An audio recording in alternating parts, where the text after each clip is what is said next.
By now, you probably know the name Ashley Babbitt, the Trump supporter who seems to have been the only person killed, deliberately killed, on January 6th. But it took many weeks after Ashley Babbitt's death for us to even know who did it, to know the circumstances of that.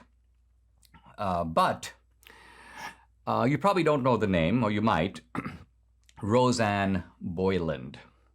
And it turns out, and I'm relying here on the inimitable Julie Kelly's reporting in American Greatness, it could be that a second person, in fact a second woman, was also killed.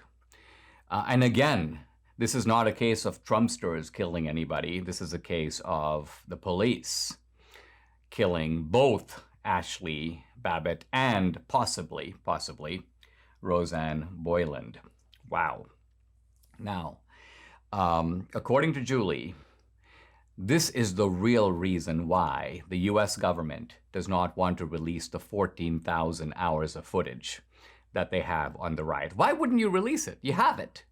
And the idea that you're only, even to the defense of particular cases, they're providing selective clips, they're providing limited discovery. That's why we can't release it all because, of course, security issues are involved. What security issues are involved? Why can't you release it? Well, the answer would be, because we got something to hide.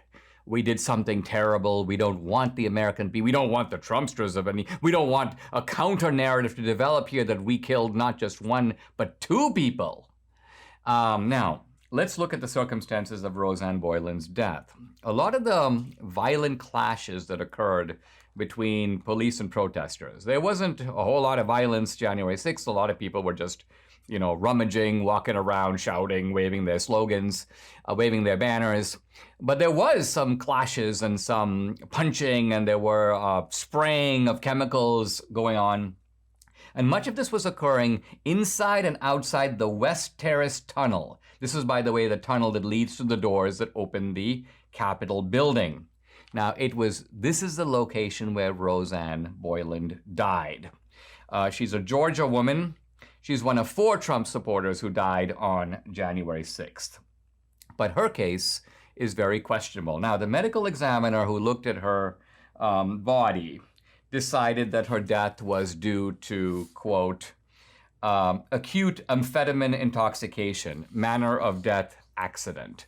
And so the assumption here is that she wasn't in fact killed, but rather there were substances in her body that caused her to die of, I won't say natural causes, but of those causes. Now, turns out that those weren't the only substances in her body. I'm now going to read from Philip Anderson. This is a guy, a protester, who was standing right next to Boyland when she passed out. And what he says is that the officers were spraying a kind of poison gas on the people there. And this is what caused Roseanne Boyland to become unable to breathe. This is what caused her to choke and lose consciousness. And so I'm going to quote him now. "I don't know what type of gas the officers used, but I know for sure it was not tear gas." He says, this is in a signed affidavit.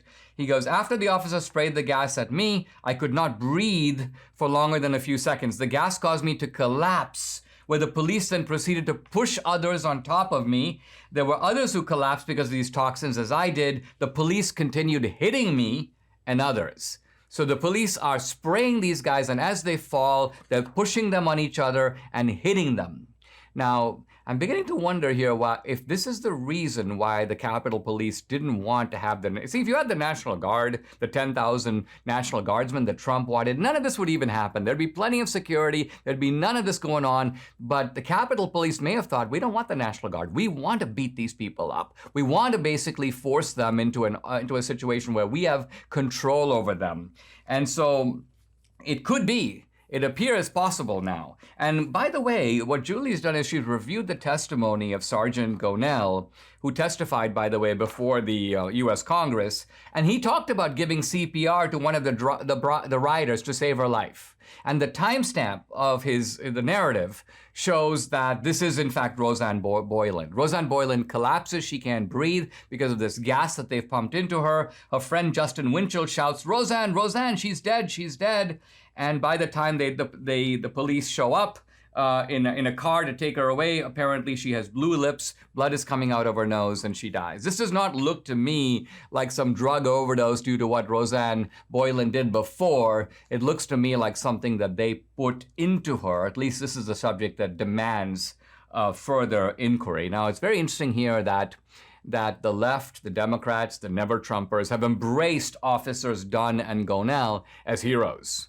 In fact, these clowns who showed up before the Congress insisted that they were the ones nearly killed. "Oh man, I felt an arm on my chest. It was excruciating. I'll never forget it." The other guy goes, "It's worse than Iraq. This was worse than the Iraq War."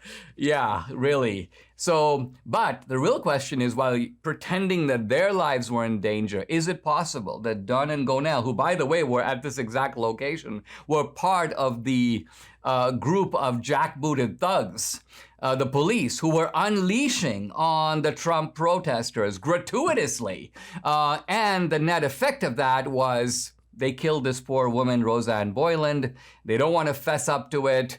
They don't want to release the footage that might show it. This whole thing, there is a cover-up there. And believe me, this is something the January 6th Commission will stay away from. This is something they don't want to touch. Why? Inquiring minds don't want to know. They don't want you to know some of the atrocities perpetrated, not by the Trump supporters, but by the Nancy Pelosi-directed cops on that fateful day of January 6th.